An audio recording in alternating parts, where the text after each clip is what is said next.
Hello friends, આજે આપણે બનાવીશું કેરી ગુંદા અને આખી મેથીનું અથાણું. તો તેને માટે મેં તેલ ગરમ કરવા મૂકી દીધું છે. 200 ગ્રામ મેથીના કુરિયા એડ કરીશું અને 100 ગ્રામ આખી મેથી છે સૂકી, અને 200 ગ્રામ છે રાઈના કુરિયા, અને 25 ગ્રામ જેટલી વરિયાળી છે, અને 200 ગ્રામથી વધારે 250 ગ્રામ જેટલું મીઠું લઈશું, અને હળદર જરૂર મુજબ લઈશું 2 ચમચી જેટલી, અને સારી રીતે બધું મિક્સ કરી લઈશું. હિંગ લઈશું 2 ચમચી જેટલી. હિંગ થોડીક ચડિયાતી અથાણામાં રાખવી એટલે સારો એવો ટેસ્ટ આવશે. સારી રીતે મિક્સ કરી લઈશું. હવે મેં કાશ્મીરી મરચું લીધું છે, જે 200 ગ્રામ લીધું છે. મેં થોડું ઓછું રાખશું 1 ચમચી જેટલું. અને હું આ તૈયાર રેડીમેડ આચાર મસાલો લઉં છું રામદેવનો. તમે કોઈ પણ બ્રાન્ડનો લઈ શકો છો. એ પણ એડ કરીશું. તેનાથી અથાણું ખૂબ જ સરસ ટેસ્ટી લાગે છે અને કલર પણ સરસ આવે છે. હવે 2 મોટી ચમચી મેં મરીને અધકચરા વાટીને લઈ લીધા છે. સારી રીતે બધું મિક્સ કરી દઈશું. મેં મસાલો ચાખ્યો, થોડુંક મને મીઠું ઓછું લાગ્યું છે, તો 25 ગ્રામ જેટલું ફરીથી એડ કરું છું. પહેલાં 200 ગ્રામ અને પછી 25 ગ્રામ. મીઠાનો ભાગ ગુંદા અને ખાટામાં વધારે રાખવું, કેમ કે આપણું અથાણું સરસ આખું વરસ રહે છે, એટલા માટે. તો હવે આપણે આપણો મસાલો ઢાંકી અને ઠંડો થવા દઈશું. તો આપણો મસાલો ચાલો ઠંડો સરસ થઈ ગયો છે, અને મેં એમાંથી 250 ગ્રામ જેટલો મસાલો અલગ કરી લીધેલો છે, જે હું કેરી વગર ગુંદા કરીશ. અને ગુંદાને ભરવાની પણ ઝંઝટ વગર આપણું અથાણું ખૂબ જ સરસ આખું વરસ રહે તેવું હું તમને આજે બતાવું છું. તો જો મેં ગુંદાને રાત્રે ધોઈ લીધા હતા 2-3 પાણીએ, અને આખી રાત પંખે રાખી દીધા હતા કોરા થવા, અને ડીટિયા કાઢી લઈશું. હવે મેં એક તોતા કેરી લીધી છે 250 ગ્રામની. 250 ગ્રામ જેટલી છે, એની આપણે છાલ ઉતારી લઈશું.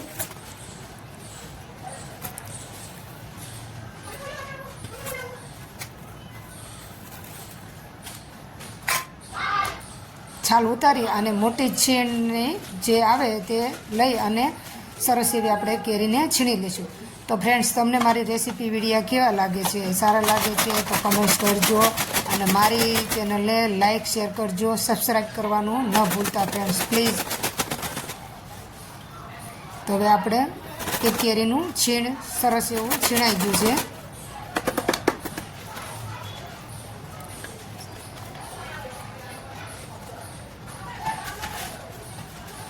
તો આપણે એની અંદર હળદર મીઠાવાળી કરવાની કોઈ જરૂર જ નથી.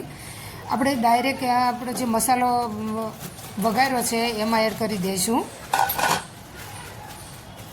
અને સારી રીતે મિક્સ કરી દઈશું.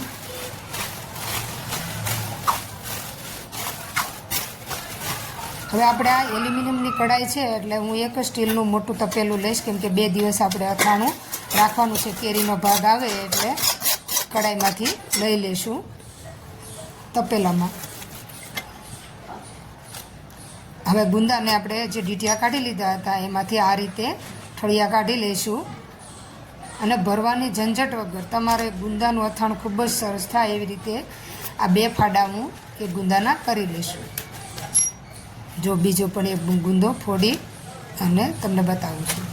આ રીતે બસ કાંઈ લૂછવાના નહીં, કે મીઠાવાળા કરીને કશું જ નહીં કરવા. મીઠા હળદરવાળા ખાટા પાણીમાં આ રીતે 2 ફાડા કરી અને કેરીની છીણ નાખી અને તમારું આખું વરસ અથાણું સરસ રહે. સારી રીતે જો મિક્સ થઈ ગયું છે, આપણા ગુંદામાં બધો હવે પડી ગયો છે.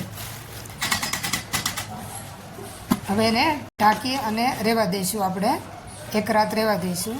જો મેં આ કેરીની છીણ પણ નથી નાખ્યું, જે અલગ આપણે મસાલો કર્યો તો 250 ગુંદાનો, એમાં કેરીની છીણ પણ નથી અને કેરીના ટુકડા પણ નહીં એડ કરીએ, તો પણ આખું વરસ આપણું અથાણું સરસ રહે છે. એને પણ ઢાંકી અને એક રાત રહેવા દઈશું. હવે મેં એક રાજાપુરી કેરી લીધી છે, 250 ગ્રામ જેટલી છે. એને આપણે ડીટીઓ કાઢી અને છાલ ઉતારી લઈશું.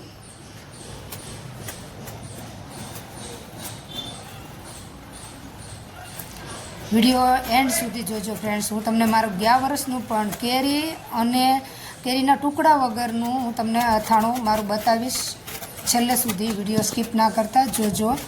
હવે આપણે છાલ ઉતારી દીધી છે અને મીડિયમ સાઇઝના મેં ટુકડા કરી લીધા છે. ટુકડા તમે તમારી પસંદ પ્રમાણે નાના મોટી કરી શકો છો. હવે તેમાં આપણે મીઠું અડધી ચમચી એડ કરીશું અને હાફ ચમચી હળદર એડ કરીશું.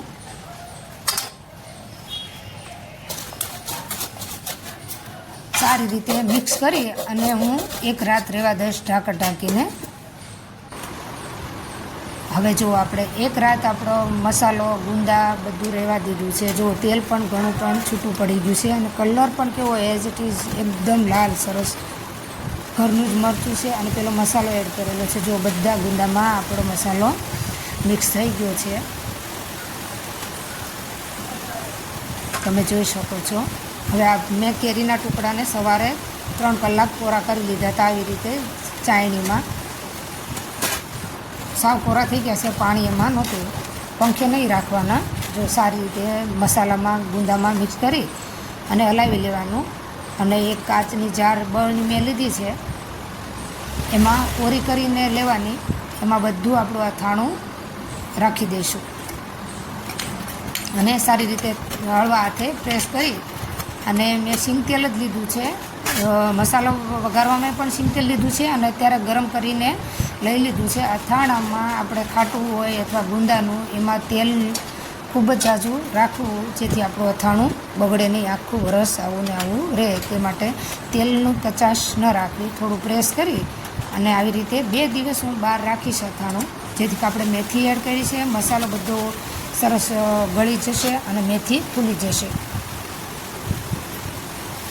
જો આવી રીતે તેલ ઉપર રહેવું જોઈએ. ગુંદા અને કેરી તેલ વગર બારા ન દેખાય એ રીતે તેલ રાખવું. હવે મેં કેરી અને કેરીના ટુકડા પણ એડ નથી કર્યા. એ ગુંદાનું અથાણું જોવો તમે, 250 ગુંદા 250 મસાલા જેવું રાખ્યું છે. મિક્સ કરી એ પણ એક કાચની જારમાં હું લઈ લઉં છું. સારી રીતે એને પણ કોરી કરી લીધેલી છે.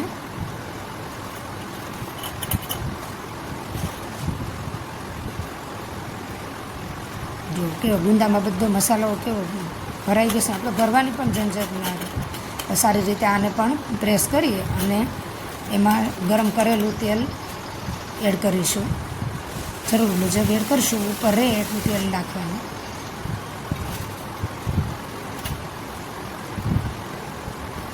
હવે જો મેં તમને કીધું હતું ને ફ્રેન્ડ્સ કે હું આ ગયા વર્ષનું જો મારા ગયા વર્ષનું આમાં કેરીની છીણ પણ નથી અને કેરીના ટુકડા પણ નથી.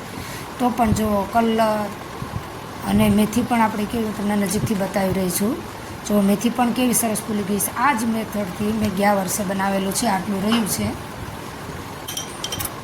તો ફ્રેન્ડ્સ આપણું અથાણું ખૂબ જ સરસ રહે. 2 દિવસ બહાર રાખવાનું અને પછી હું ફ્રીજમાં રાખું છું આખું વરસ. જો તમે જોઈ શકો છો. તો લાઈક શેર કરવાનું ભૂલતા નહીં ફ્રેન્ડ્સ પ્લીઝ.